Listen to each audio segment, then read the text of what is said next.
नमस्कार. 9:30च्या बातमीपत्रात मी शैलेश पेठे आपलं स्वागत करतो. सुरुवातीला एक नजर ठळक बातम्यांवर. देशाच्या अप्रत्यक्ष कररचनेत आमूलाग्र बदल करणारा वस्तू आणि सेवा कर आज मध्यरात्रीपासून देशभर लागू होणार. संसद भवनातल्या मध्यवर्ती सभागृहात राष्ट्रपती, उपराष्ट्रपती, पंतप्रधानांसह मान्यवरांच्या उपस्थितीत जीएसटीचा ऐतिहासिक सोहळा. व्यापाऱ्यांचे आर्थिक व्यवहार सुरळीतपणे होण्यासाठी उद्या रिझर्व्ह बँकेची कार्यालये खुली राहणार.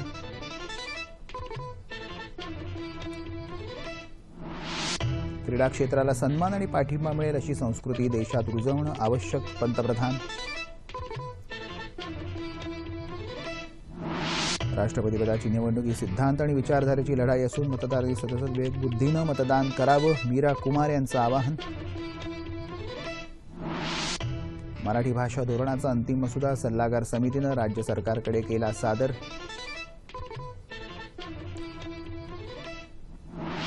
आणि भारत वेस्ट इंडिज दरम्यान तिसऱ्या एकदिवसीय क्रिकेट सामन्यात प्रथम फलंदाजी करताना भारताची संथ सुरुवात.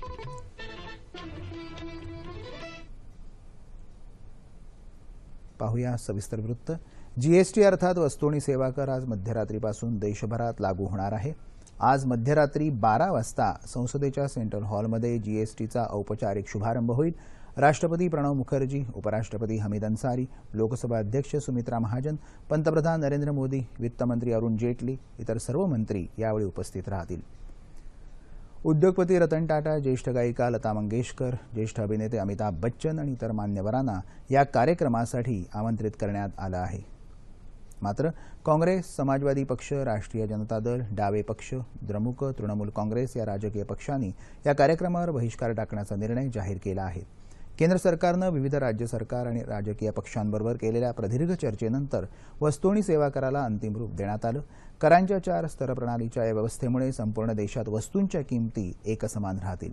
दरम्यान जीएसटी परिषदेची अंतिम बैठक आज झाली. या बैठकीत खतांवर लावलेल्या 12% वस्तू आणि सेवा करावर विशेष चर्चा होऊन शेतकऱ्यांच्या हितासाठी हा कर आता 5% कमी करण्याचा निर्णय एकमताने घेण्यात आल्याचं केंद्रीय वित्तमंत्री अरुण जेटली यांनी सांगितलं. तसंच ट्रॅक्टरच्या सुट्या भागांवरचा करही 28%वरून 18%वर आणण्यात आला आहे. आतापर्यंत जीएसटी संदर्भातले सर्वच निर्णय सर्वसहमतीने घेतले गेले आहेत, असं जेटली या बैठकीनंतर बोलताना म्हणाले. आज रात्री होणाऱ्या सोहळ्याच्या तयारीचा आढावाही या बैठकीत घेण्यात आला. वस्तू आणि सेवा कर लागू होणं ही ऐतिहासिक घटना असून यामुळे देशाच्या विकासात आमूलाग्र परिवर्तन होईल असं मत मुख्यमंत्री देवेंद्र फडणवीस यांनी व्यक्त केलं. उद्योग क्षेत्र हे वस्तू आणि सेवा कर अंमलबजावणीसाठी पूर्णतः तयार आहे असं मत वाणिज्य आणि उद्योग विभागाचे सहसचिव सुधांशू पांडे यांनी व्यक्त केलं. सेवा क्षेत्र आणि उद्योग क्षेत्रातल्या सुमारे 40 ते 45 प्रतिनिधींबरोबर झालेल्या बैठकीत बहुतांश प्रश्नांवर चर्चा झाली आणि अनेक शंकांचं निरसनही करण्यात आलं असंही ते म्हणाले. मुंबईत आज झालेल्या एका आंतरराष्ट्रीय परिषदेत ते बोलत होते. ईशान्य भारत आणि आसियान देशांमध्ये चित्रपट पर्यटनाला प्रोत्साहन देण्याच्या दृष्टीनं ही परिषद भरवण्यात आली होती.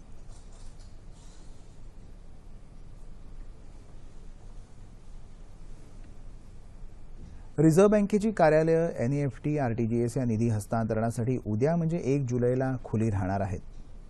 आर्थिक व्यवहारासाठी जुलै ते जून हे रिझर्व्ह बँकेचं वर्ष असतं आणि 30 जूनला व्यवहारासाठी बँक बंद असते, ती यंदाही बंद होती. मात्र 1 जुलै म्हणजे उद्या व्यवहार सुरू राहतील. त्यामुळे आज मध्यरात्रीपासून जीएसटीची अंमलबजावणी होणार असल्यानं या प्रक्रियेत सहभागी व्यापाऱ्यांना आपले व्यवहार सुरळीतपणे करता येतील. क्रीडा क्षेत्राला सन्मान आणि पाठिंबा मिळेल अशी संस्कृती देशात रुजवायला हवी असं सांगत त्याची सुरुवात कुटुंबापासूनच व्हावी अशी अपेक्षा पंतप्रधान नरेंद्र मोदी यांनी व्यक्त केली. अहमदाबादच्या मणिनगर इथं ट्रान्स स्टेडिया या बहुउद्देशीय स्टेडियमचं आज त्यांच्या हस्ते उद्घाटन झालं. त्यावेळी ते बोलत होते. देशाच्या युवा पिढीमध्ये भविष्य बदलण्याची ताकद आहे. आपल्या खेळाडूंची निष्ठा आणि चिकाटी कौतुकास्पद आहे. मात्र त्यांना हवं तसं प्रोत्साहन आणि मदत मिळत नाही अशी खंत त्यांनी व्यक्त केली. खेळाला व्यवसायाचं साधन समजण्याची संस्कृती आणि मानसिकता आपल्या देशात नाही, ही खेदाची बाब आहे असंही पंतप्रधान म्हणाले. एकावेळी 20,000 प्रेक्षक बसण्याची क्षमता असलेलं हे देशातलं पहिलं कन्व्हर्टेबल म्हणजेच विविध खेळांचं आयोजन करण्याची क्षमता असलेलं स्टेडियम आहे.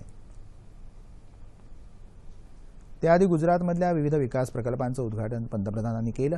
त्यांनी आरावली जिल्ह्यात मोदासहित 2 योजनांचा शुभारंभ केला. गुजरातच्या शेतकऱ्यांना या सिंचन प्रकल्पाचा मोठा लाभ मिळेल असं आश्वासन त्यांनी दिलं. अरवली जिल्ह्यात 552 कोटी खर्च करून या 2 पाणीपुरवठा योजना राबवल्या जाणार आहेत. मोदासा इथल्या नियोजित बस आगाराचं भूमिपूजन आणि कृषी उत्पन्न बाजार समितीच्या नव्या वास्तूचं उद्घाटनही पंतप्रधानांच्या हस्ते झालं. त्यानंतर मोदी यांनी वस्त्रोद्योग प्रदर्शनाचंही उद्घाटन केलं. वस्त्रोद्योग निर्यातीत भारत जगात दुसऱ्या क्रमांकावर असून शेतीनंतरचा हा सर्वात मोठा उद्योग असल्याचं मोदी यावेळी म्हणाले.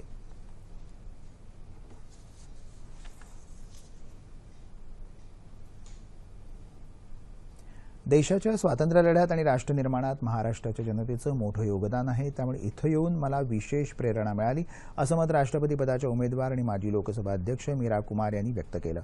मुंबईत आज घेतलेल्या पत्रकार परिषदेत त्या बोलत होत्या. विरोधी पक्षांची एकता सिद्धांत आणि मूल्यावर आधारित आहेत. या विशाल देशाला चालवण्यासाठी ज्या उदात्त विचारधारेची आवश्यकता आहे ती विचारधारा घेऊनही मी निवडणूक लढवत आहे, असं मीरा कुमार म्हणाल्या. देशातलं वातावरण पाहता मतदारांनी अंतरात्म्याचा आवाज ऐकून देशहितासाठी मतदान करावं, असं आवाहन त्यांनी केलं.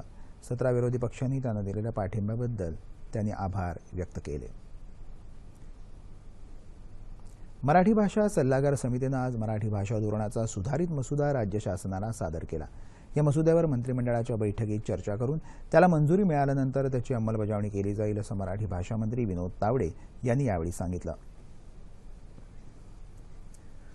या धोरणात साहित्य, न्यायालय, शिक्षण, प्रसार माध्यमं, उद्योग आणि अर्थ असे विविध विभाग तयार करण्यात आले आहेत. याआधी तयार करण्यात आलेल्या प्राथमिक मसुद्यावर नागरिकांकडून सूचना आणि हरकती मागवण्यात आल्या होत्या.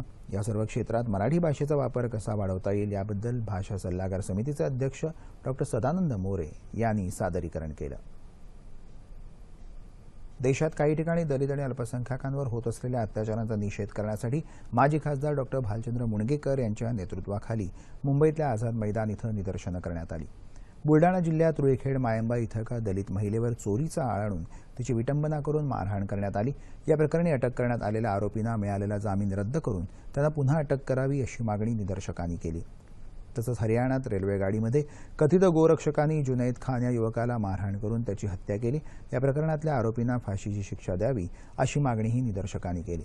गोरक्षेच्या नावाखाली अल्पसंख्याकांवर होणारे अत्याचार त्वरित थांबवावेत अशी मागणीही यावेळी करण्यात आली.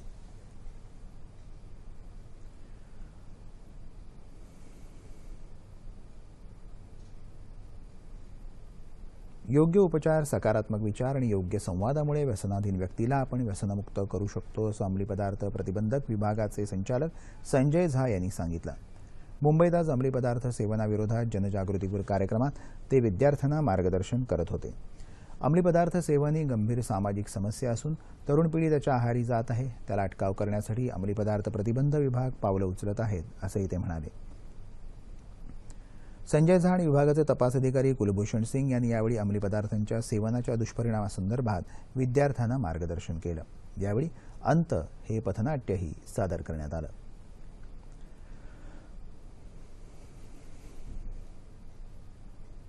राज्यातले बलुतेदार, शेतमजूर, श्रमिक, कष्टकरी कामगारांचं कर्ज आणि आर्थिक विकास महामंडळाकडून महिला बचत गटांनी घेतलेलं कर्ज माफ करावं या मागणीसाठी आज भारतीय दलित महासंघाच्या कार्यकर्त्यांनी सोलापूर जिल्ह्यातल्या शेटफळ इथं रास्ता रोको आंदोलन केलं.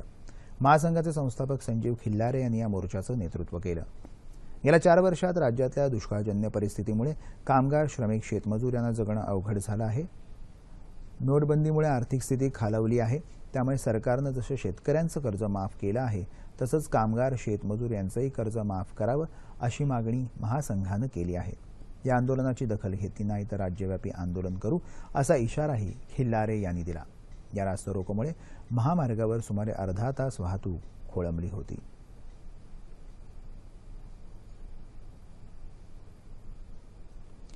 पुणे महापालिका परिवहन विभागाकडून पुणे आणि पिंपरी चिंचवडमध्ये बस सेवा चालवली जाते. त्यासाठी 653 बसेस कंत्राटी पद्धतीनं चालवल्या जातात. या बसेस नियोजित बस थांब्यावर थांबत नसल्यामुळे प्रवाशांच्या तक्रारी वाढल्या होत्या. त्यामुळे प्रशासनानं या कंत्राटदारांना 17 कोटी रुपयांचा दंड आकारला. त्यामुळे सुमारे 1700 बस चालकांनी कालपासून संप पुकारला आहे. कंत्राटदारांनी दंडाची रक्कम चालकांकडून वसूल करणार असल्याचं सांगितल्यानं चालकांनी हा संप पुकारला. दरम्यान याविषयी पालिका परिवहन विभागाचे संचालक तुकाराम मुंढे यांच्याबरोबर कंत्राटदारांची बैठक होऊन मार्ग काढला जाईल असं कंत्राटदाराच्या वतीनं सांगण्यात आलं आहे. शिधापत्रिकेवरच्या धान्य वाटपात होणारा भ्रष्टाचार रोखण्यासाठी परभणी जिल्ह्यात स्वस्त धान्य दुकानावर ई-पॉस प्रणाली लावण्यात आली आहे। या प्रणालीमुळे लाभार्थ्यांना शिधापत्रिकेवर धान्य मिळू शकेल। परभणी जिल्ह्यात 1038 दुकानांमध्ये ही प्रणाली लागू करण्यात आली। या अंतर्गत लाभार्थ्याला धान्य घेण्यासाठी बोटांचे ठसे आता द्यावे लागतील। त्यामुळे एकाच्या नावावर दुसऱ्यानं धान्य उचलण्याचा प्रकार बंद होईल, तसंच दुकानदारांकडून होणाऱ्या भ्रष्टाचारालाही आळा बसेल। या प्रणालीत समाविष्ट होण्यासाठी लाभार्थ्याला आधार क्रमांक प्रणालीशी जोडावा लागेल। आतापर्यंत अंत्योदय आणि दारिद्र्य रेषेखालच्या अनेक लाभार्थ्यांची प्रणालीत नोंद झाली असून इतर लाभार्थ्यांनी लवकरात लवकर नोंदणी करावी असं आवाहन जिल्हाधिकारी पी. शिवशंकर यांनी केलं आहे।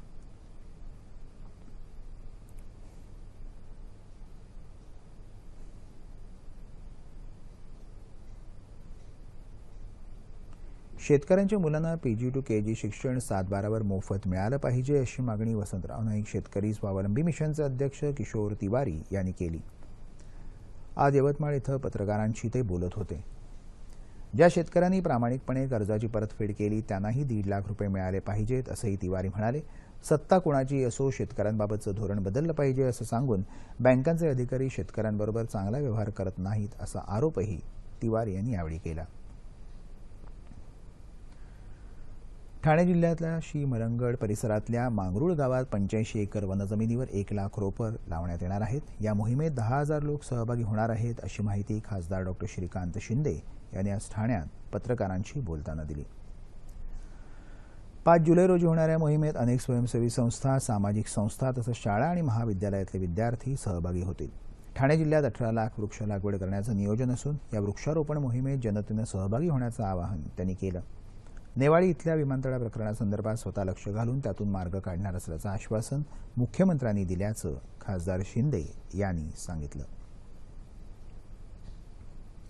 मुंबई दूरदर्शनच्या सह्याद्री वाहिनीचे उपमहासंचालक शिवाजी फुलसुंदर आज सेवानिवृत्त झाले।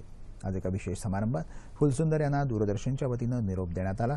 यावेळी वृत्त विभागाचे अतिरिक्त महासंचालक सुदर्शन पंटोडे, सेवानिवृत्त अतिरिक्त महासंचालक मुकेश शर्मा, उपसंचालक उज्ज्वला चंद्रमोरे, चंद्रमोहन नंदन पवार यांच्यासह दूरदर्शनच्या सर्व विभागांचे अधिकारी आणि कर्मचारी उपस्थित होते। दूरदर्शनच्या किसान वाहिनीसाठी फुलसुंदर यांनी मोलाचं योगदान दिलं।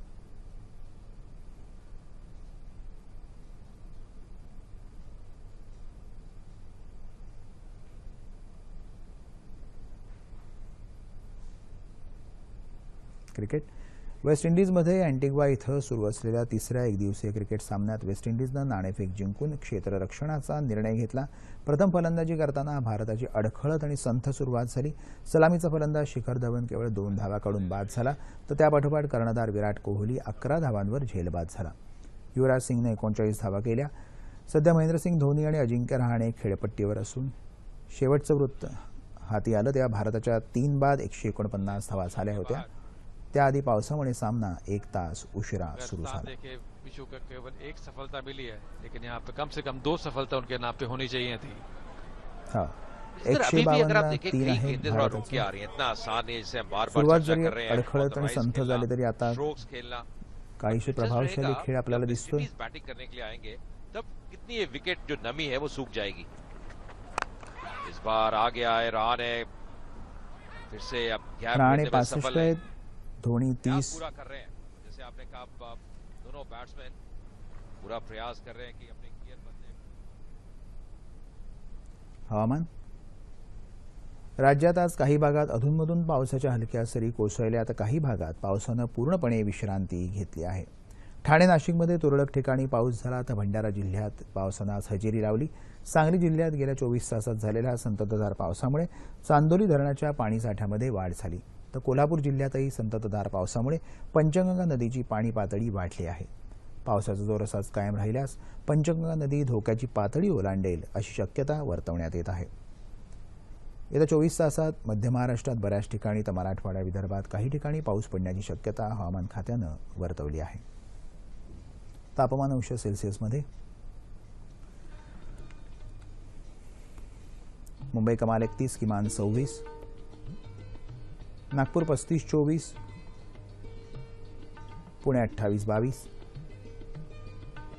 औरंगाबाद 32-22, नाशिक 29-23, कोल्हापूर 28-22, रत्नागिरी 31-25, सोलापूर 35-22 आणि अमरावती कमाल 34 तर किमान 25. ठळक बातम्या पुन्हा एकदा. देशाच्या अप्रत्यक्ष कररचनेत आमूलाग्र बदल करणारा वस्तू आणि सेवा कर आज मध्यरात्रीपासून देशभर लागू होणार. संसद भवनातल्या मध्यवर्ती सभागृहात राष्ट्रपती, उपराष्ट्रपती, पंतप्रधानांसह मान्यवरांच्या उपस्थितीत जीएसटीचा ऐतिहासिक सोहळा. व्यापाऱ्यांचे आर्थिक व्यवहार सुरळीतपणे होण्यासाठी उद्या रिझर्व्ह बँकेची कार्यालयं खुली राहणार.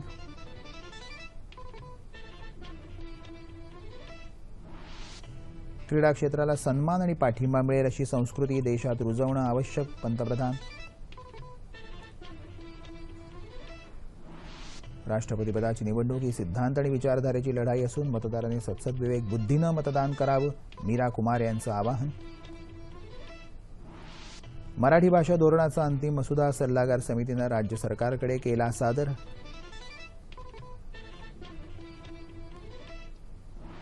आणि भारत वेस्ट इंडिज दरम्यान तिसऱ्या एकदिवसीय क्रिकेट सामन्यात प्रथम फलंदाजी करताना भारताची संथ सुरुवात.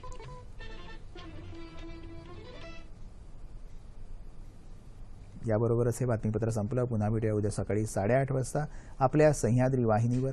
नमस्कार.